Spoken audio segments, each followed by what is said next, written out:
All right, hey guys. So this is week two power rankings. We're gonna make it a lot quicker than last week, but we're still gonna touch upon like the same things. We're gonna go over studs, duds, game of the week, and then the weekly power rankings. So Junger, if you want to start off we're going from 10 to 1. You can start off. Yeah, no surprises. I am now last, last in the power rankings here. So way we did this, we kind of all made our own power rankings and then debated on where we wanted each person. There was zero debate about who was going to be last. It was me all the way. Um, my team has just not been performing very well. I've made a couple moves today, actually, um, but basically my hitting has been a poopy for most of the season. And yeah, like Eugenio Suarez has just been bad. And yeah, that's about it. Pitching, Patrick Corbin really was, I mean, he's in the running for MVP right now with negative 30 points that he has on the year. So that's it for my team. There's nothing else to say. They're just poor. Talk about the points and everything. Thank you for All the right. I am 0-2. I am moving down 4 spots. I was at 6 last week. And on the season, I have 683 total points, which is third least. All right, so Junger's at 10. Jason, you could. All right, at 9 we got James. James is up 1 spot from dead last at 10 last week. He is 0-2 and it has a league worst by 20 points at 621 points. So his team, I mean, he just lost Castellanos for, I think it was 3 games he just got suspended for, which is a huge blow considering he's averaging over 4. Why are you on? It's a 2-game suspension. All right, 2 games. He's still playing a hurt Bellinger. I mean, Mercedes is on the bench instead of. Yeah, he just didn't start. I don't know. I don't know what's going on. Maybe he's not checking, but not looking good. A lot of hitters are below 3, so not great. All right, go down to pitching. Let's see. Flaherty is pretty decent, I guess. I don't know. Not much to say. I mean, James's team is either banged up or they just stink because they had 621 points in 2 weeks. Yeah. No. All right. At 8, we got Dean. And Couchma Sigma Pi is staying the same at 8. He's 0-2 and has 746 points, which is probably number 5 or 6 for points on the season. All right, so he's again playing a hurt outfielder. I don't know what's up with the bottom 3 teams playing hurt guys, but they love it. I am not playing any hurt guys. Your team just sucks. Thank you. For real, Dean's team is carried on the back of the man who's in the first outfielder slot. He's got to be one of the few hitters over 100 points, and he's averaging 7 points a game, which is absolutely absurd. And if you look at the rest of Dean's team, they're all averaging below 3, other than someone who's hurt with 11 points, so he's probably played 3 games. Cool. Pitching, I mean, I experienced his pitching 2 weeks ago on shit tracks, and it is not good either. So not much to say. Again, I mean, he's 0-2, but he scored a decent amount of points, I guess. All right. So we have Dean at 8, we have James at 9, then we have Junger at 10. Jason, Junger, you could talk about 7. Yeah.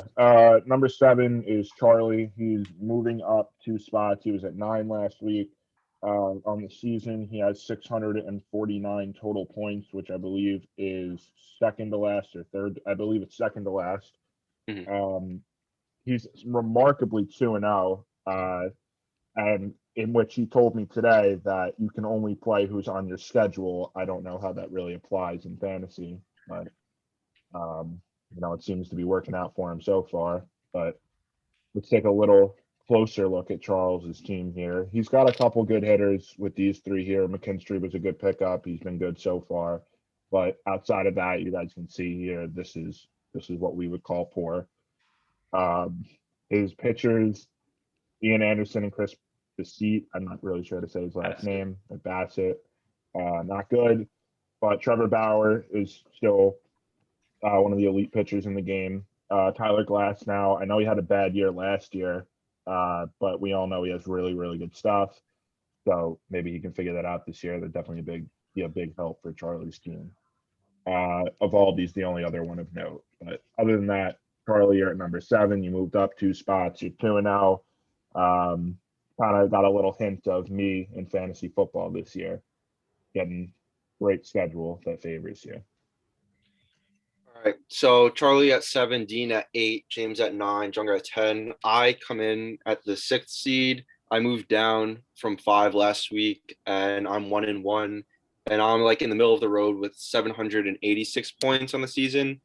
So I mean, my team's not playing bad at all. Kind of like I said, middle of the road kind of team. I got a couple injuries, Bregman and Yelich and Marte. Those are like top 3 hitters on my team, all injured, but the team's still putting up points. Still got a couple heavy hitters in there.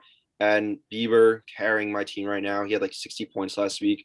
And a bunch of other guys on my staff are like really reliable. Lynn, Castillo, Boyd performed really well. So I mean, I got a lot of potential, and I intend on moving up. But I just kind of put up a pretty mediocre week, so I find myself like in the middle of the track. So yeah, that puts me at the 6th seed, and then Jason can attack number 5. We'll be pretty happy about it. Or Junger, whoever wants to do it. I think it's Junger. That's Who's you, at number 5? You'll see. Yes, that is mine.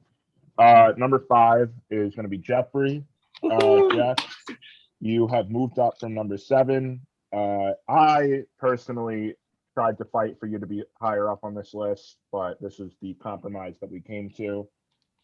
So Jeff moved up 2 spots. You're 1-1 on the year. You have 813 total points, but we all know that you deleted Fantrax like halfway into the first week, so definitely would have some more points going on there. But you have what you have. I love that abbreviation of ASH. Very creative. Jeffrey's team. Will Smith. He had a good year last year, a breakout year, so he's still continuing now with 3.3, which for a catcher is very good.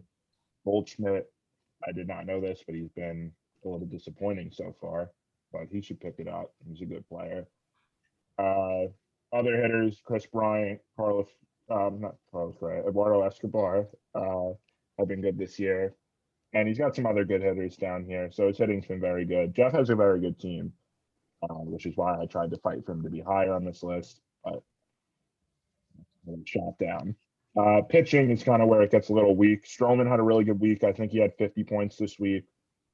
Hyun-Jin Ryu, apparently against the Yankees, he's like Roger Clemens in his prime. Couple of other good pitchers, but besides that, Jeff, you're a upper to middle of the road team. Junger, can you just extend the meeting time? If you could do that. Okay, so coming in. Oh God. Do you know what to do? Nope. You've done it before. You're signing?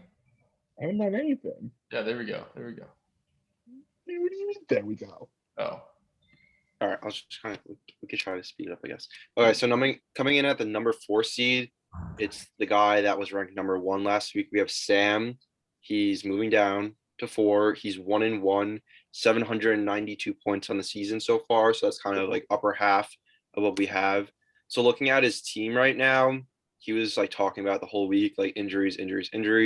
Can't really like argue or like say anything about it. I mean, a couple of his big hitters do have injuries, but looking from like the positive side, Ramirez and Turner are playing great baseball right now. Turner, I hate him so much, but I think I saw something like he had like multi home run game, and he's just been playing really well.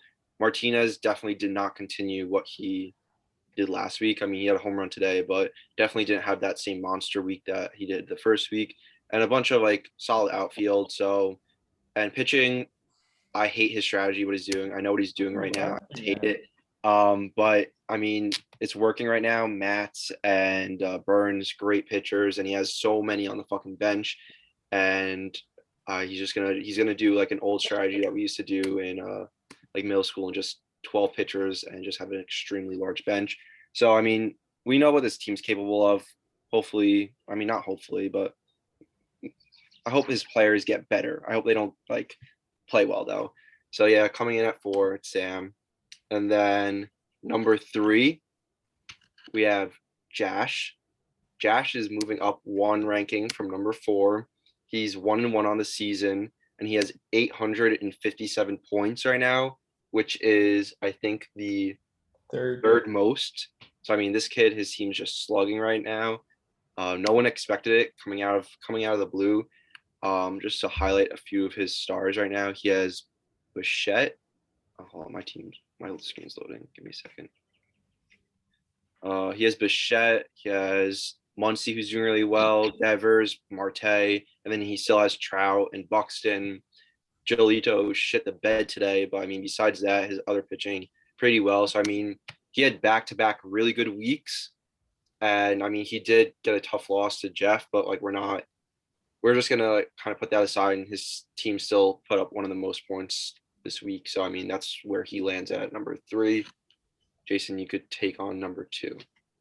So number 2 is me.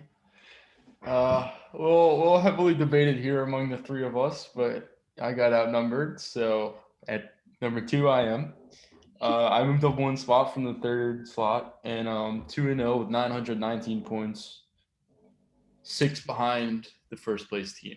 So just pretty quickly, I mean, my hitting is kind of like ridiculous. Nearly everyone but 3 people are over 3 points or 2.5 at least. I think 2.7 is the lowest. But I mean, Gleyber Torres and Clint Frazier should never see the field ever again. I mean, 0.1 and 1 point at this point in the season with 14 strikeouts is just putting me at the plate, and I would have done the same thing.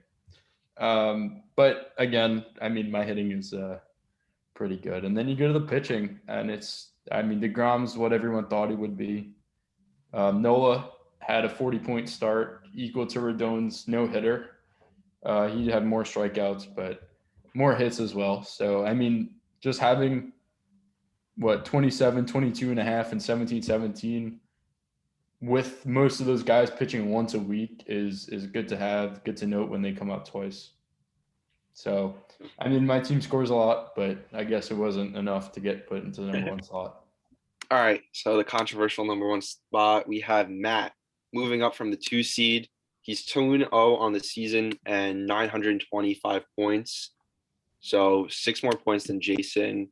I played this team last week, and it was just ridiculous. Couldn't keep up with it. I mean, every position is top of the line in the rankings. He has Olsen, Merrifield, Arenado, Lindor. Turner's been playing great. Real Muto, like I said, and he still has Altuve on the bench. So all those hitters, I mean, he's putting up ridiculous points. Just like put up 405 this week. Last week he put up in the 500s, and he had a great opponent this week. And Steen, that was a good matchup. So I mean, Matt's team's just been slugging, and then pitching. There's literally you can't find a hole. He has Darvish, Cole, Musgrove, Rodon. Like, that's just insane. Like, that 4 right there. And he has Wheeler and the Goose. Like, come on. Like, this is going to be the team to beat, I think. And especially, who's he playing? I think he has a bye this week. Yeah, he has a bye this week. So, I mean, a nice 3-0 start to Matt. I mean, I said this last week about Sam, and I don't want to be saying, like, I think this could be like a bye seed and like top of the line playoff team. I mean, we're gonna see. Keep an eye on his team. All right, we have 4 minutes left, so we could kind of like speed it up a little bit. So we're gonna go into studs and duds and game of the week. I'll talk about the East. Hold on, before you do that, I just want to make sure this gets in there. ESPN's being really weird right now with the probable pitching. Like, I know you guys usually get like it says like PP next to whoever's supposed to be pitching that day. For some reason, it's really messed up right now. And even if you click on the player, it says like next scheduled start. It's still sometimes it's wrong.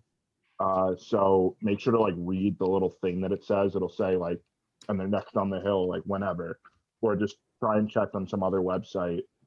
Just make sure you know when your guys are pitching. Yeah, that happened to Junger, and I think that happened to Sam too. All right, because we have like 3 minutes left. I'm gonna go through the East for the studs. Jason, you could go through the West for the studs, and then Junger, you could do both studs. Okay. So for the East for studs, we have Mitch Haniger, we have Salvador Perez, and Wilson Contreras. I mean, all these guys have been playing great. I mean, I played against Haniger this week. I think he had 44 points on the week, a bunch of home runs and RBIs, and it was just like, he's a good player. We've seen him play before, I think on Jason's team last season, and pretty solid guy. Same thing with Perez. I mean, catcher is a slim a position, and he was playing really well. Had a lot of doubles and RBIs. And Contreras, he had 4 home runs and 6 RBIs this week. So I mean, that's just great to have at that position. Then the 2 studs for pitching, we have Aaron Nola, 40-point start, and then we have Marcus Stroman. He had 58 points on the season, so just really solid, right? Jason. Okay, and then for the West, we got obviously Acuna put up 56 points or 60 points in the week. That's going to be the best of anyone for a while, I think. Then you got Machado, who had 38, and Marte, who had 50-something. I don't know. I mean, I guess all these guys did really well. Marte's the biggest shock. I've hated him since he's been on the Pirates 10 years ago. But yeah, nothing much more to say. And then for pitching, you have Rodon with the no-hitter. Obviously, he's going to be on the list. And then Shane Bieber, who had a 13 strikeout outing. Again, that's not 13 strikeouts, but a very great quality start like that is expected from him. But nevertheless, 13 strikeouts gets you on the list. And then honorable mention is Glass now for the same reason. His second start was kind of weaker, but his first start, he had 14 strikeouts. All right, Junger. Tackle Duds in the East, Austin Meadows was bad. And Patrick Corbin, like I said before, was just disgusting. And in the West, DJ LeMahieu, he had only like 3 points this week. And Jesus Luzardo had like -9. All right, and game of the week was Josh and Jeff. I mean, that was back and forth. And next week, for this week, it's going to be me versus Sam. And then Dean and James are going to fight for their first one of the season. So hope you guys like the rankings. It should be out like any second. All right.